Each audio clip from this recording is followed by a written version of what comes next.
हरे कृष्णा।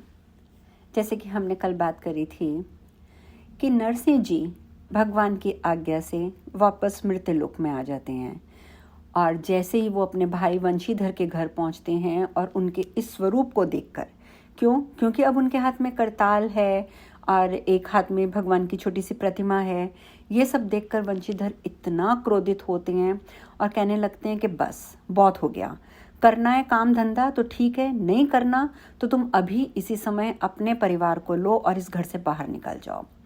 अब दोनों भाइयों में कहा सुनी हुई और उन्होंने कोशिश करी कि वो भगवत प्रसाद के रूप में मिली हुई वस्तुओं को फेंक दें, लेकिन नरसिंह जी ने उन्हें हाथ नहीं लगाने दिया और उन्होंने कहा कि भाई, ये घर छोड़ना मेरे लिए अति उत्तम है, परंतु मैं जो वस्तुएं मुझे भगवान ने दी हैं वो मैं नहीं फेंकूंगा।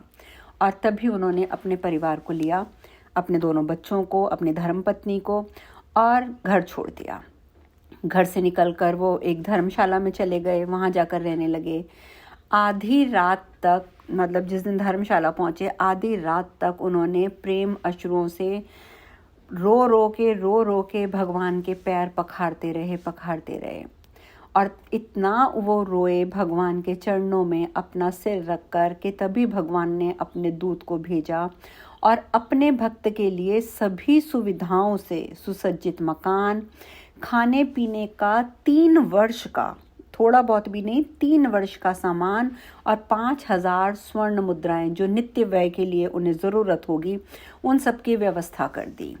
और सुबह होते ही भक्तराज उस मकान में अपने परिवार के साथ चले गए और उस बड़े से मकान में, जहाँ 5000 स्वर्ण मुद्राएं भी थी, 3 साल का सारा सामान भी उपस्थित था, आराम से रहने लगे। लेकिन नरसिंह भक्त का सारा समय तो सत्संग, भजन, कीर्तन इसी में रहता था। आए दिन साधु संतों को बुलाना, भंडारा करना। तो जो 3 वर्ष का सामान जो भगवान ने व्यवस्था करी थी इनके लिए, उन्होंने वो 3 वर्ष के सामान को 6 महीने में ही खत्म कर दिया। और 6 महीने में जब सारा सामान खत्म हो गया, तब भी उनका मन जो था वो पूरा का पूरा भजन में लगा रहा, पूरा का पूरा ध्यान उनका भगवान में लगा रहा।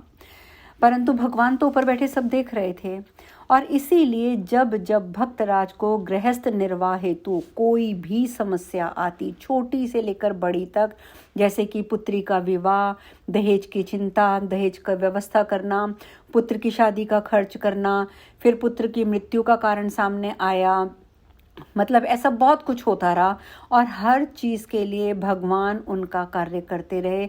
उनकी पत्नी तक का निधन हुआ और तब भी उन्होंने सिर्फ अगर भरोसा रखा तो सिर्फ और सिर्फ एकमात्र भगवान पर, और भजन, कीर्तन, सत्संग को उन्होंने नहीं छोड़ा।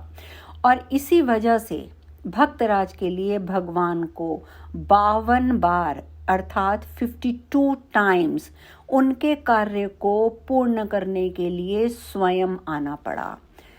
मतलब भगवान उनके जीवन काल में 52 बार स्वयं आए ताकि उनकी हर समस्या का वो समाधान कर सकें। और जब अंतिम के 5 वर्ष रह गए थे भक्तराज के अपने जीवन के, तो उन्होंने बहुत शांतिपूर्वक व्यतीत किए।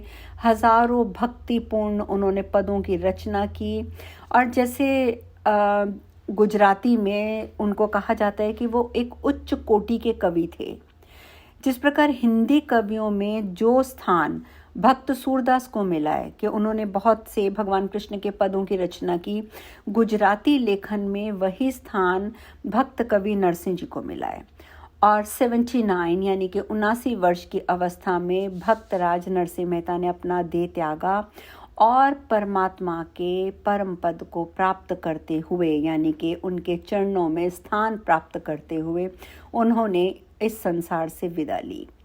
तो इस प्रकार हमने एक और भक्त के बारे में जाना और यही भक्ति का सही नियम है, यही एक सत्संग का उचित तरीका है कि उन्होंने कभी ये नहीं सोचा कि मेरे पास क्या है क्या नहीं है। जो भी उनके घर आता था, जो साधु सन्यासी उन्हें नज़र आता था, उनके लिए उनका भंडारा हमेशा खुला रहता था। तो इसी प्रकार की भक्ति एक उच्च कोटि की भक्ति कहलाती है। हम इसी प्रकार भगवान के अन्य भक्तों की पौराणिक कथाओं की हम चर्चा करते रहेंगे। हरे कृष्णा।